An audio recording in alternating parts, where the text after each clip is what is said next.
Hey, how you doing? Justin here to talk about your Lesson 11 practice schedule.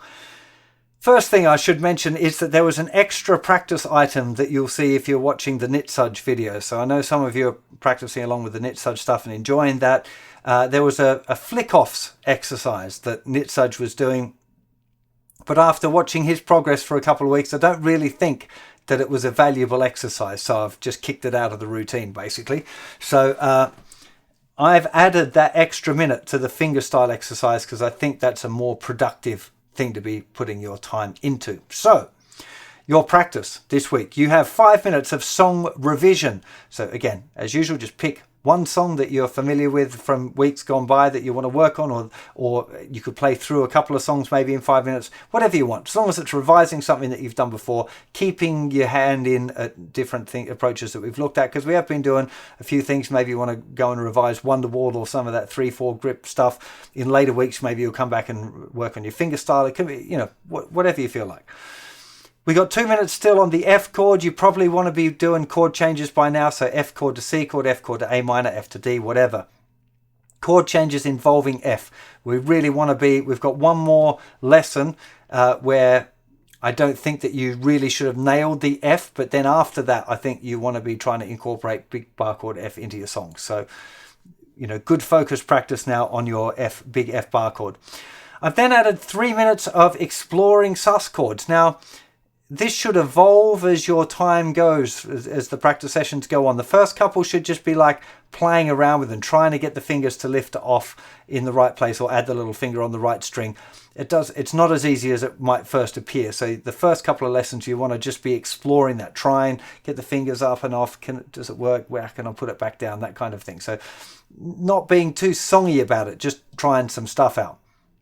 Once you're through that, then you might like to try and play the specific little practice exercises that I gave you, where you've got a specific strumming pattern and an order to add in your sus notes. Those they're really effective little exercises. Nitsudge again wasn't doing them at the beginning. He was just noodling about until I realized, hang on, there's got to be a better way to get people involved with this. So I've created those exercises, and then he practiced those afterwards, and they are far more effective. So do have a go at doing those as well.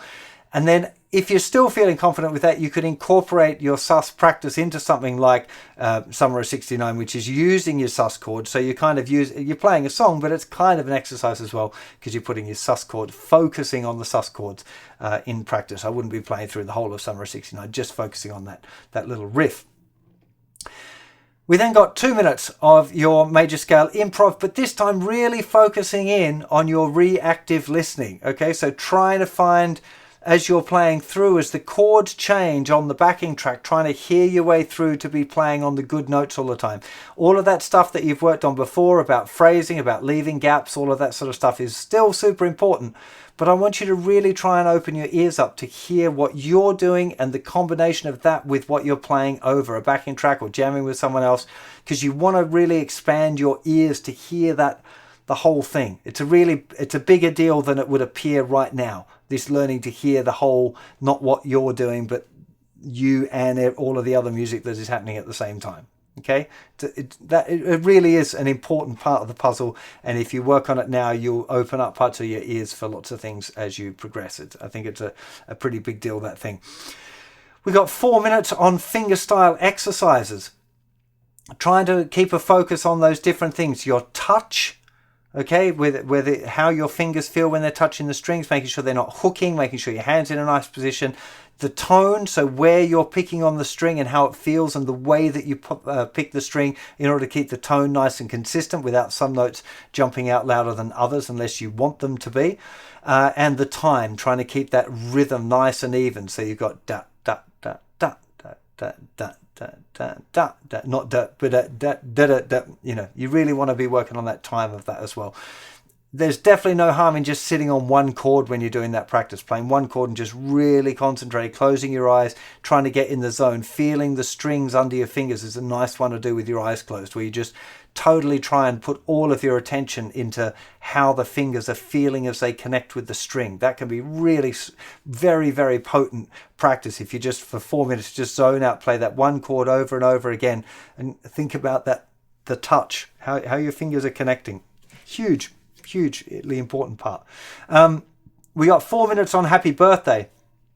Now, 4 minutes is quite a while to spend on that tune, but I think it's a really valuable thing to have in your repertoire, to be able to drop out Happy Birthday anytime that they're around and people know you play guitar, they'll ask you to play it. So, I think it's worth working on.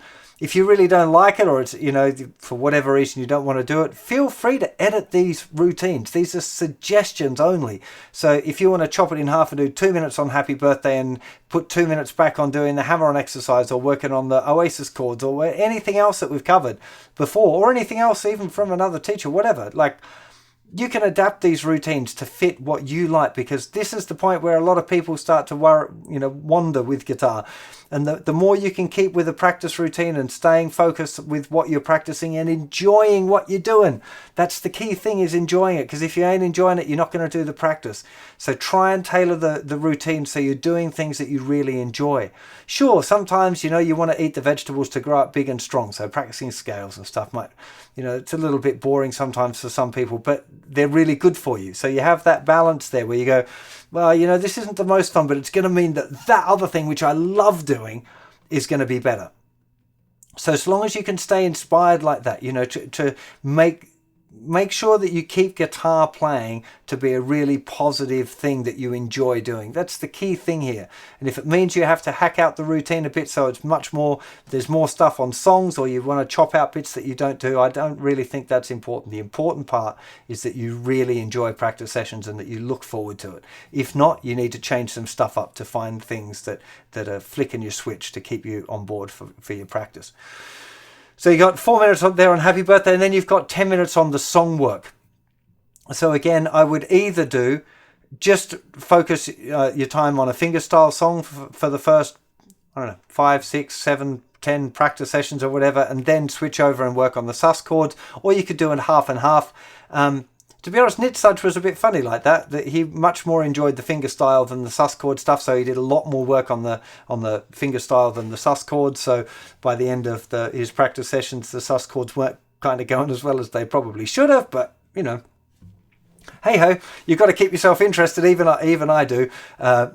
Although I guess the difference there with Nitsudge is his practice is to inform me, to help me teach you better. So I do force him to do the stuff even if he doesn't really want to do it. And that's your practice for this week.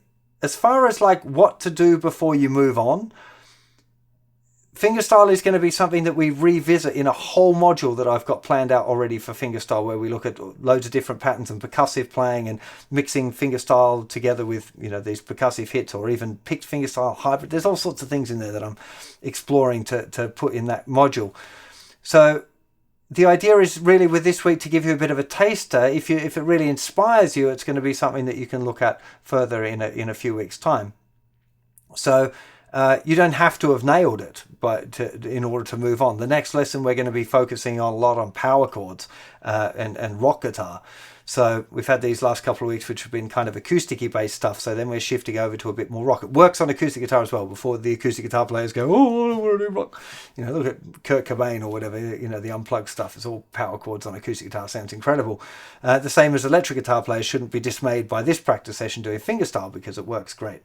Fingerstyle on electric guitar works just as well. So, I would say, looking at the thing, F chord is definitely something you should be kind of getting together with your chord changes now on F.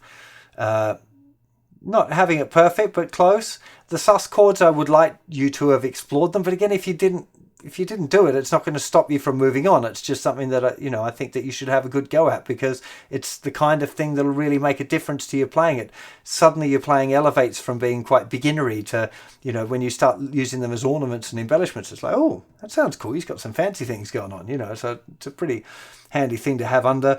Major scale improv, again, that's the kind of thing, if you're just doing it, there's not really a way of ticking off that you've completed it. The idea here is to start developing that awareness of your surroundings and what you're playing and the combination stuff. That's kind of more important. Fingerstyle exercise, again, I can't judge when you're ready to do that. I'm not going to give you a metronome mark and say you should be doing your 6/8 fingerstyle at 100 beats per minute or whatever, Just have some fun with it, enjoy it, explore it, enjoy playing the guitar and exploring this new thing, because it might give you somewhere that you want to explore later on in your guitar journey. Same with the songs. Build your repertoire, learn some more songs that you like. Do let me know in the comments if there's anything that you're particularly struggling with, or improvements that you'd like me to make on the course, or things that I haven't added, or even spelling mistakes if I've made a blunderous spelling mistake or something, or even if my grammar's poor. Let me know in the comments and I'll probably go and fix it. I'll try not to be grumpy about it. And everyone else shouldn't be grumpy. If somebody's correcting me about a grammar, don't go jumping on them. That's fine. I like all of that sort of stuff. Oh, and one last thing that I forgot to mention, there is songwriting. One thing that I would love for you to have a go at before next lesson is to have written a song. Just have a go. It doesn't matter even if it's a really crappy song. Just have a go at writing a song. Use the little formula, use a dice if you need to, but just have a go at writing a song and learn a little bit about the structure. If you get into songwriting or it's something you're interested in, spending a bit of time studying great songwriters is a good thing. What constitutes a great songwriter is going to be different for everyone. The writers that I really like should be different to the writers that you really like. So for me, it's studying like Neil Finn and Elliott Smith and Neil Young and these other writers. So I listen to their songs and I listen to the song forms they use and the chord forms and how the progressions work and how the songs develop and what sort of synonyms they use and whether they use alliteration and all of these different songwriting tools. What are they using? How are they using it? Are they very abstract? Are they very plain talk? And you can do a little bit of that study on your own as well, just by listening to the music that you love.